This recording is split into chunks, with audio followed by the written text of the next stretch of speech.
you actually are considered a criminal, because it's a criminal act to save their seed. No bee, no pollinator, no life, yeah, no money, no honey, no money, no livelihood, no food at the table. We need to be able to come up with strategies of having enough food. Afya soteka marasmus imetutia waswas, kujeni bas hata kana mabas bas, anemia imetufanya tukaumia, damu imekawia, donas mtatugawia, zimedondoka nywele, sura imegeuka wazee, macho mwisho ya soka, yani njaa into bracket, unenge umekidhiri, utapiamlo umekidhiri, mtatokezea shubiri na fruit tukinge mwili. The air in Kaplomboi is still wet from the last rain. The Kenyan earth black and heavy. When the first cock crows, school children get up. But for many, their bellies remain empty, not a good start for learning. But children in Kenya aren't alone.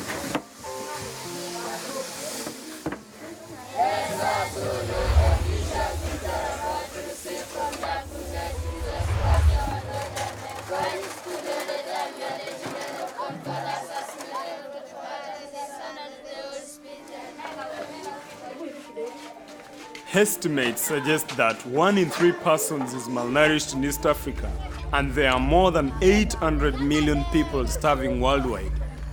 From a global perspective, food and nutrition security is one of the biggest challenges of our time. What are the specific reasons for chronic food insecurity and recurring hunger crises in countries like Kenya? What can be done to address the issue? Sister Josephine is a teacher at a Catholic school in Western Kenya. Although this is an agricultural region, there is not always something to harvest, and it means the plates stay empty at home.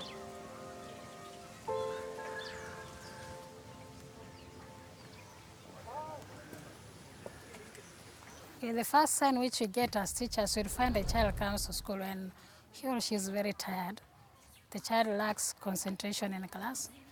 And sometimes you can see the child dozing off. And with this, you see the child also very weak that he cannot even play with the others. So when you try to inquire from the child, then you get to know that the child has a problem, that she didn't get enough food or she didn't get any food at all. Later is when we get these signs of malnutrition cropping in. Now, the Horn of Africa region has been hit by one of its worst droughts in decades, affecting 20 million people, according to the United Nations and aid organizations. Where 4 out of 10 children in Baragoi area suffer malnutrition-related diseases like kwashiorkor and marasmus owing to the ongoing drought situation. The area is yet to receive any rainfall despite the return of showers in other parts of the country. Agricultural experts meeting in Nairobi believe countries need to work together to control the fall armyworm infestation. Now, the pest has wreaked havoc on farms across eastern, southern and western Africa, threatening food security. Drought, rainfall, growing population, more aggressive pests. A seemingly logical conclusion. Production must be modernized. Wesley is proud to be one of the largest sellers in Kenya of international agri-products and is highly motivated to help shape change in agriculture.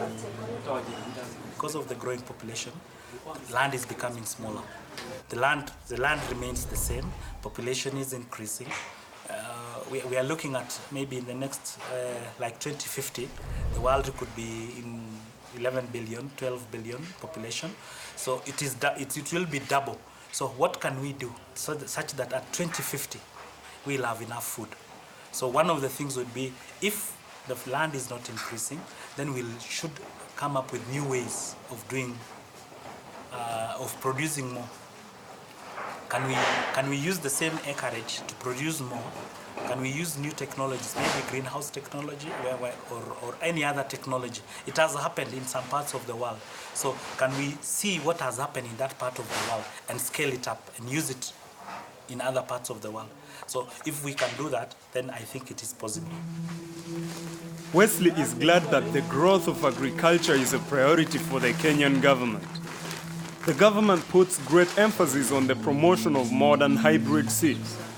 These are seeds that have been changed by crossing different seed varieties to produce optimal results.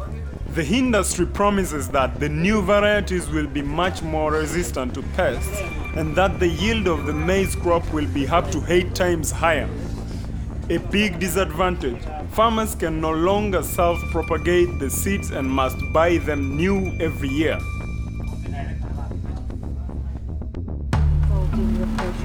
Daniel Maingi from the Kenya Food Alliance leaves Nairobi for a project visit to farmers. After an extremely dry season, the rainy season finally started. 3 weeks too late, but all the more intense. Daniel's project partner Cosmas is still using old seeds. Daniel wants to see how he copes with the difficult weather changes and if he will have something to reap.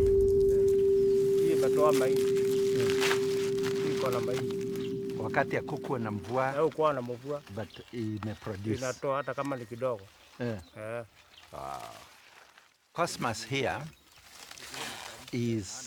has been planting indigenous local corn varieties for quite a while now.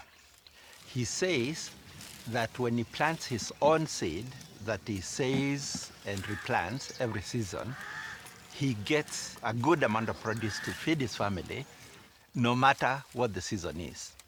His neighbors that are planted around here only get long stalks that never put any ears, neither do they put any grain. And so they end up cutting and feeding livestock, but no food. An estimated 3/4 of all small farmers in Kenya use indigenous varieties, which they multiply themselves. In the future, they will face punishment. In order to promote a commercial seed market in agriculture, the government has adopted stricter laws in dealing with seeds. Daniel believes this is an extremely dangerous step for the farmers, for Kenyans' biodiversity and the country. He suspects that it is not really about the food security Kenyans, but has very different business interests behind it. The truth of the matter is, and what we are hearing from farmers, is that the old varieties, including old hybrids, when you put them side by side with newer varieties, whether they are from Syngenta, whether they are from Amiran or Bayer, they are not any better with 50-year-old varieties that were produced by the Kenya Seed Company. Nevertheless, on May 11, 2016, Kenya joined the UPOV Convention in the interest of large seed companies. The agreement protects company seed breeds from illegal copies and aims to create a uniform legal framework, which lays the foundations for private investments on the continent for the international industry.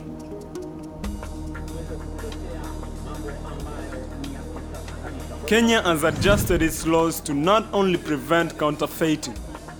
For many small farmers, this is bad news. Already in 2014, media warned that this ban will have an impact on about 70% of the rural population that have been using and exchanging traditional seeds for generations. In the future, they face a penalty of 5 years in prison or 10 million Kenya shillings, which is roughly equivalent to the income of 80 years. The law risks forcing farmers into a debt trap and is therefore a violation of the state's obligation to respect the right to food. On the other hand, if we allow laws and policies to come in that are giving more space to corporations and to businesses to continue damaging the environment for farming, to continue criminalizing farmers for practicing the culture of farming, we are going to end up being food insecure, and that will not help anybody but just the corporations.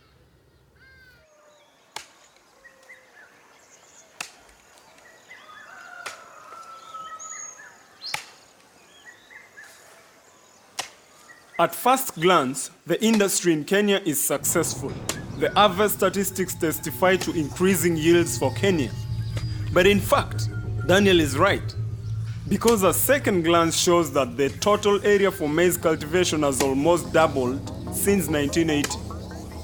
Despite the increasing use of fertilizers, pesticides, and hybrid seeds in recent years, there has been no actual increase in yield.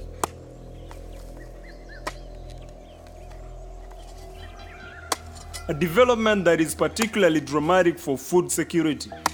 Because with the simultaneous increase in population, the servings on the plates are getting smaller.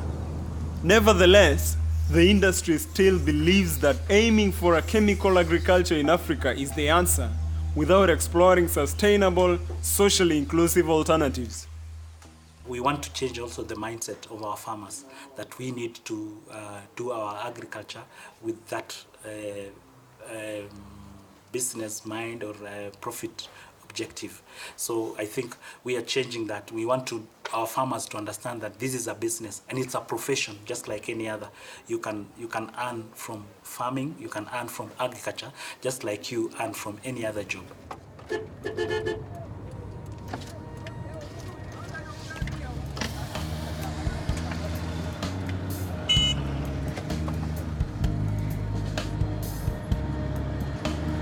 Gerrit Gades works in West Kenya on behalf of the German Development Ministry and manages the GIZ program for the rehabilitation of depleted and acidified fields.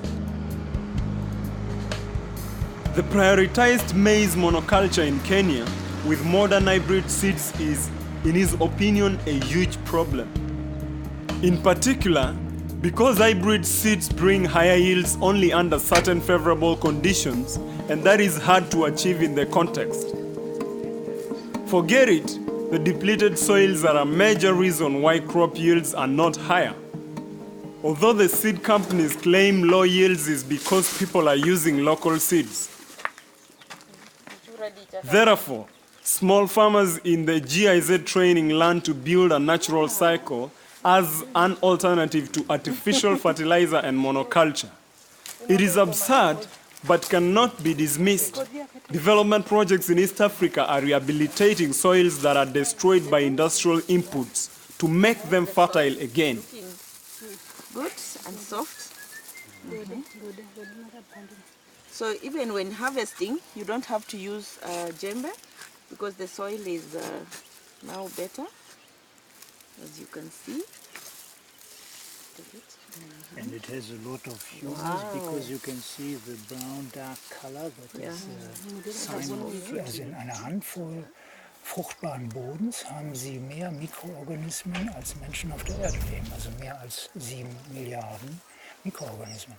Das bedeutet, das ist ein Eingriff in die Natur, wenn nicht Pestizide, die ja nie spezifisch wirken, sondern meistens unspezifisch sind, Breitbandwirkung haben, dass sie dann die Bodenorganismen natürlich auch stark schädigen und das hat dann wiederum einen negativen Effekt. The GIZ concept relies on 4 flow-friendly principles that are contrary to common industry solutions: minimal tillage, permanent soil cover using plants, crop rotation, and biodiversity. This approach to farming ensures the topsoil is rebuilt and protected from the strong sun.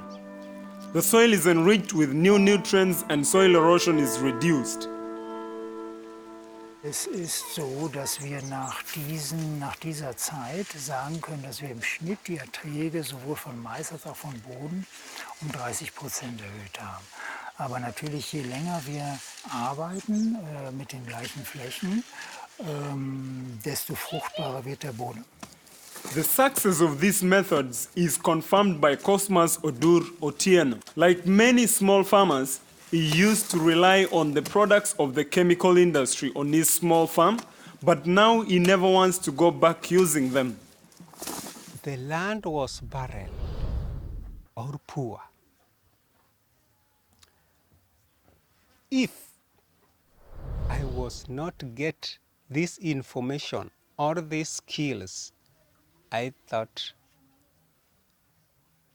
the whole of the family my family would know where to go, even me. And could you explain to us how the pesticides, what the pesticides did to your soil? Because the soil was very compacted, very, very poor. When the rains came, it washed even the topsoil because of these chemicals. Pests must be combated on all farmers' farms, not just Cosmos's. In the GIZ program, it was taught the push and pull method for natural pest control developed in Kenya. It now cultivates crops as mixed cultures and places the medicinal plant Desmodium in between the rows of crop, which is a native plant to Africa. It exudes an active ingredient that eliminates vermin and insects. At the same time, it inhibits the germination of the harmful root parasite Striga, enriches the soil with nutrients, and serves as ground cover, protecting the soil from erosion. Around the field, he is planting a belt of elephant grass, which attracts insects and into which they lay their eggs. However, the larvae cannot survive in the grass. Elephant grass is then also used as animal feed. The animal manure is processed as compost.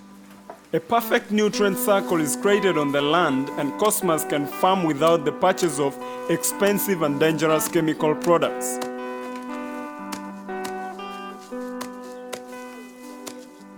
So within your farm, you are recycling all the nutrients. All the nutrients. Cattle is fed with Yes, organic, with organic and the fodder you have on your farm. Yes. When you feed them, and the manure is also used Back to the for farm. Back making to the farm. compost, and Yes. then it's Back- back to the field. So Yes. that you have the So complete- it is a cycling. Yes. Recycling, huh? Yeah. Before getting the knowledge and put the knowledge in practical, the farm was very poor. But after getting the knowledge, the farm getting richer, and it will be richer. And I'm expected for the coming generation to get their land, if it is virgin as the God created. Arable farmland is the basis of our diet. Using our land in the wrong way or using it too much can have fatal consequences, and to take countermeasures is expensive and at a certain point almost impossible. Every year, over 6 million hectares of land is destroyed by overuse, erosion, and also by the dynamics of climate change with extreme droughts and heavy rainfall. This underlines the importance of having policies and practices that protect our arable land.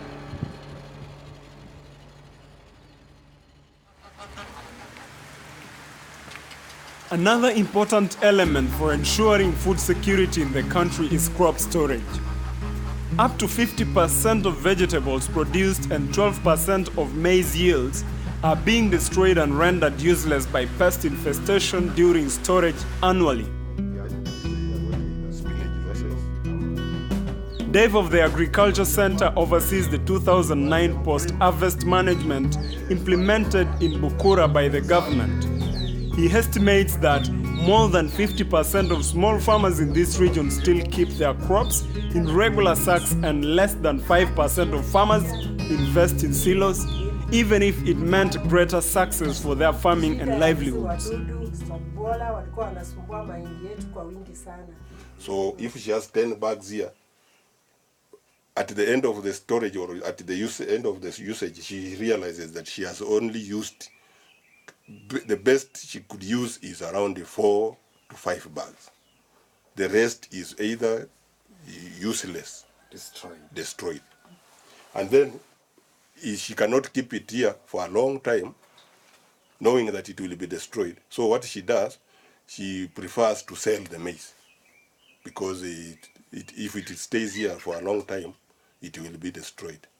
But after acquiring the silo, she has realized she can keep her grain without those destructions. The family can store their harvest safely in the silo and avoid unscrupulous traders and market fluctuations. Nevertheless, good marketing of the cost-effective, locally produced silos isn't obvious, at least within Bukura. To win the fight against hunger, there are many other important factors involved than simply increasing crop yields.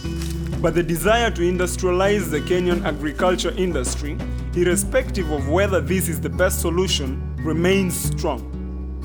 And it is problematic that government and local business stakeholders are blindly confident that Western corporations know the right way and that problems experienced in Europe's food system will not be repeated in Africa. But we cannot ignore the environmental effects also and side effects on us, on these products.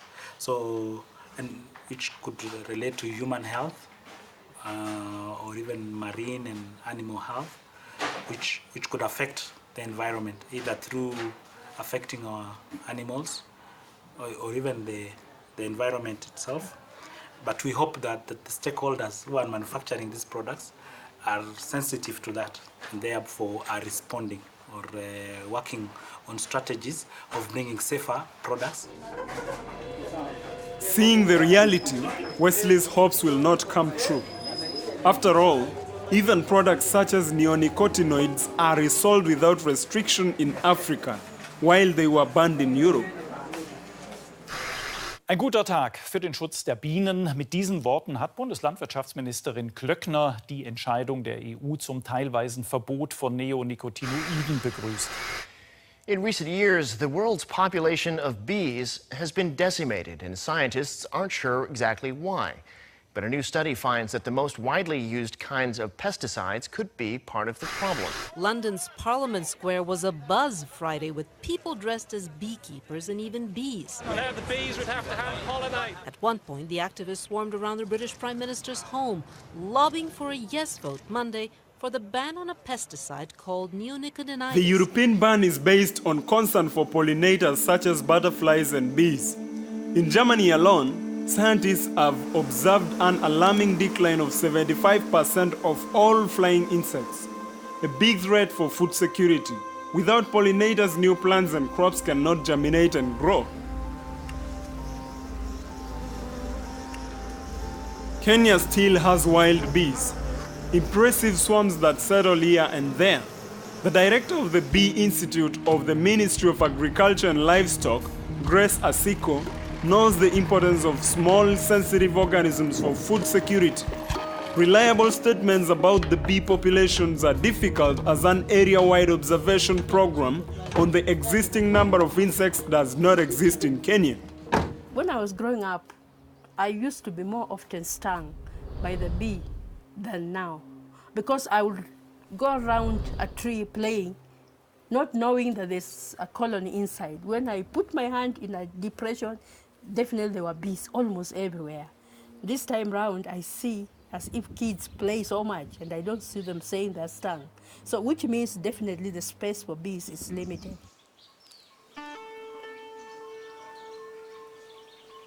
The importance of small insects is undisputed. For Grace, it is a matter of the heart to persuade small farmers to place beehives on their land. She wants to take away the fear of the bees, create new habitat for the insects, and last but not least, fight for food security in the regions. You know, you have to make the puffs gentle so that the bees don't get irritated. You have to smoke them gently but effectively.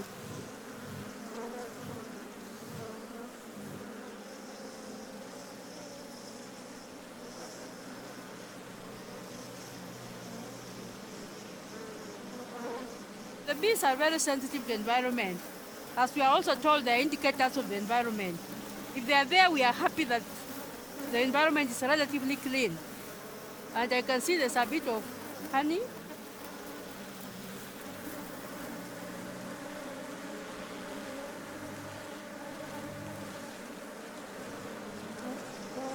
You know, when there's biodiversity, there's continuity. And then also when you have fruit crops around you or plants, then you will be ensured of the quality production because of pollination. The bees increase food production through quality and quantity. Yeah, when it's quality, quantity, then there's food security. And when you are all food secure, then you are help to nation. And the problem I have is now the bee health. Although there are many bees in Kenya, Grace is worried. She observes a decrease of colonies and has already suspected the use of pesticides in agriculture to be the reason Kenya's bees are dying. But so far, she has no evidence. From the way I see, because we see our bees dwindling, we have never used to have a dwindling of bees before. But because from the way we are observing now, there is evidence that bees are declining, and for whatever purpose we have to investigate. I believe the toxic effect from chemicals could be playing a critical role. People are now more well versed with the use of chemicals, but they are not using it sustainably. So it means there could be some chemicals which are being used and possibly they have been banned elsewhere because of their toxic effects. So for that matter, maybe people are doing it out of ignorance, or they just defy whatever whatever is already known. It can be assumed that Grace is right with our guess because the insecticides, which are severely restricted in Europe, are sold in East Africa. It is shameful to talk about the much-needed increase in yields for food security, while at the same time, the industry and governments put the most important natural helpers, the pollinators, in danger.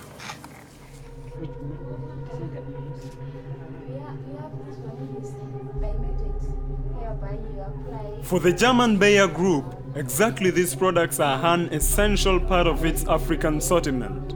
The company's proprietary drug imidacloprid is now sold in 56 products of various companies in Kenya, 9 products directly from Bayer.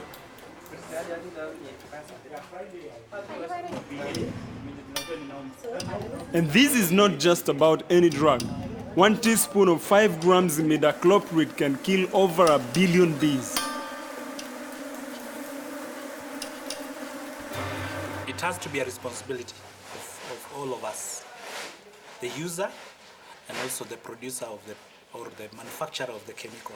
But I think the larger part, or the onus, the responsibility is with the supplier or the manufacturer of the chemical, because they know what is in this chemical, they know how it should be used, and if people are not using it in the correct way, then it should be their responsibility to try and disseminate the information, get the information to the farmer.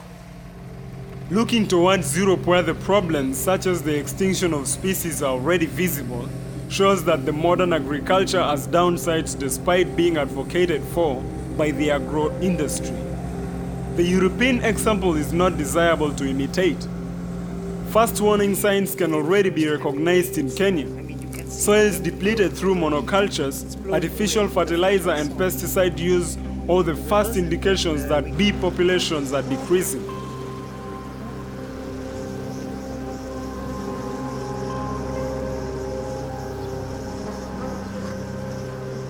These are first warning signs, and it's not too late to reverse.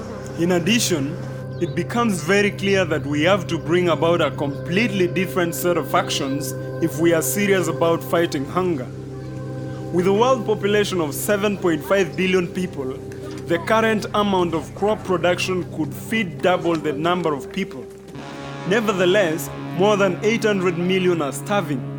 The chemical yield increase propagated by the industry cannot be the solution.